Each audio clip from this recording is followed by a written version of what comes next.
Hey guys, we're group 2, and we did drug treatment programs. That's what our program is about. And here's Josh. He's going to talk about the description of the program and kind of an overview of it. Okay, so our program is going to offer, and the goals itself, pretty much the offering itself is the rehabilitation service. Main goal is to rehabilitate these guys, get them out, lower down our population in the jails. Our 5 main goals is lower recidivism rates, rehabilitate them, stabilize them, pretty much educate them, and reintegrate them in the community.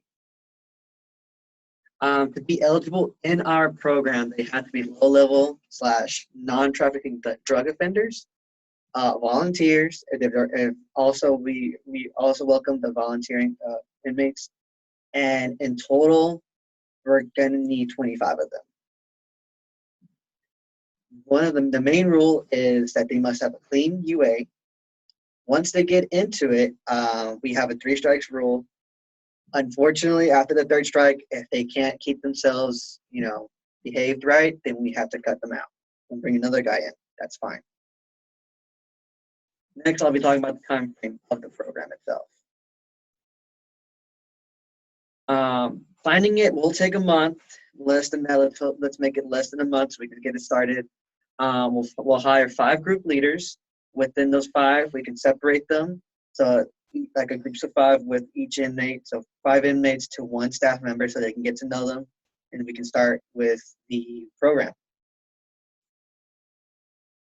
Pretty much the first 3 months will be about why they became addicts. The second 3 months is starting to change. And then by the last 3 months, it's by helping them out, getting back in together. Hopefully, after the 3 months, we can start seeing the progress. Within that, we'll be collecting the data and seeing how this program has been a success or not. And then with that, we can start adding more people to it. Now with that, I'll be leaving it to Lane with the program content.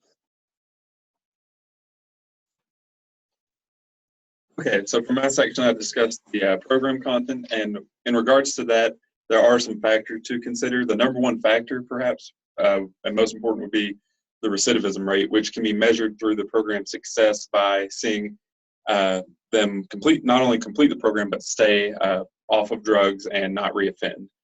The second factor is a limit of 25 inmates, and that's for a number of reasons. Number 1, it is a great hands-on experience for them. 2, also for budgetary restraint reasons.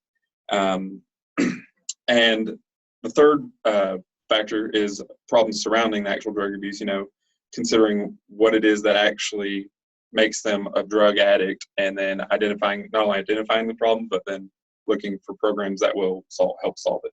And then again, the budget that'll be kind of discussed later. Okay, so one of the most successful drug treatment centers is actually the Staying Out Treatment Center, which was founded in 1970s in New York City. Perhaps the most successful drug treatment program, not only due to its low recidivism rate of 27%, but through the programs that they offer.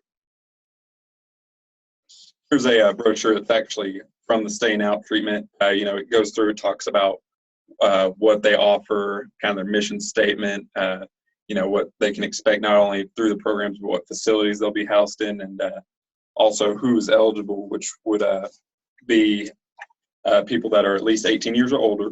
They must have a history of drug addiction, or if they're first-time offenders, they won't be there for long. And once they're enrolled, they do have to complete the program within 6 to 9 months. That could change, usually depending on, the problem, the scope of the problem. And they also must be eligible for health insurance. Okay, so for the first phase of the program treatment, the main goal will be to observe the drug addicts in an environment that is run by the staff and professionals that are needed to assess them. By doing this, they'll be in peer groups. They'll have daily activities and be involved with a group of inmates that also struggle with the same issue that they do of drug abuse. And there's many programs such as church services, book clubs, music classes, etc., whatever that can be established into a weekly routine that promotes a healthy way of living. The biggest struggle for the first phase is getting the participants to willingly involve themselves and become engaged in the program, so to speak. And usually the longer the sentence, the more time it gives them to actually participate.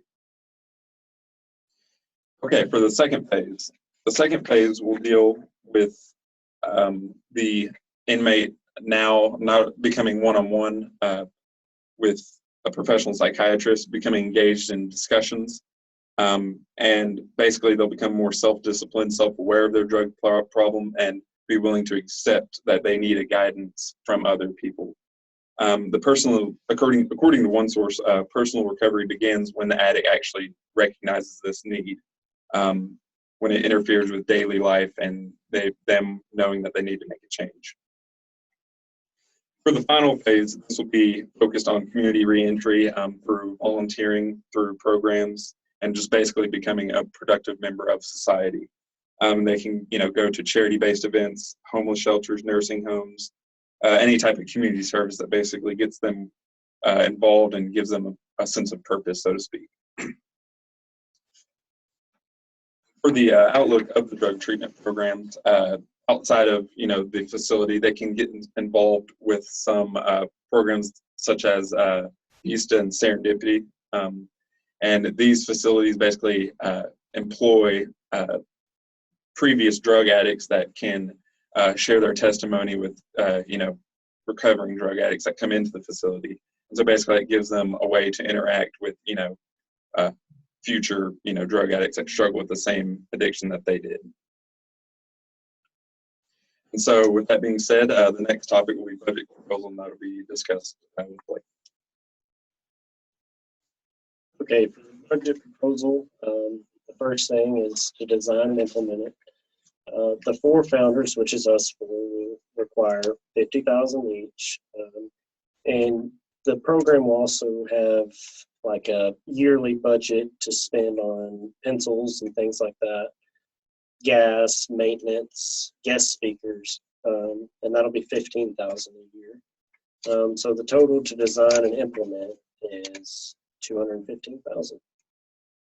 Okay, the salaries, which is the biggest bulk of the budget, we'll have 2 program supervisors. They will oversee all operations throughout the program. They will work hand in hand with the group leaders and the psychiatrists, but they won't work directly with the inmates. The professional psychologist, they will make $50,000 a year, and they'll deal. He or she will deal directly with the inmates, since that's a big part of our phase 2 is to deal with a psychiatrist. There will be 5 group leaders at $35,000 apiece, and they will work hand in hand with the inmates to help rehabilitate them. They will also give them goals and provide support and guidance. They'll make $35,000 a year. There will be 2 correctional officers. Our inmates are going to be low-level offenders, not high risk at all, so they'll make about $35,000, and 2 officers should be plenty to handle 25 low-risk offenders. So the total for the salary for the 2 years is $640,100. Materials. The desk here will have 3 of those, and then we'll have 3 of these chairs. That's for the program supervisors and the psychologist. They will each get 1 of each. And this desk and this chair, that's for our group leaders. They'll work these desks to file documents for the offenders and things of that nature. Just give them their own little workspace. And then we have 5 of these round tables, which will be for the patients to meet and discuss, and they'll do their little activities there and things like that.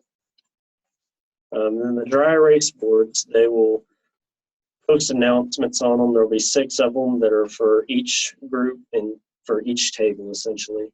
And then there'll be one 4-drawer filing cabinet that's, they'll use that to file away just important documents that the offenders might need later in life and things like that. There'll be 2 of these vans. They're $33,000 a piece, but they're essential because the offender's got to be able to get back into the community.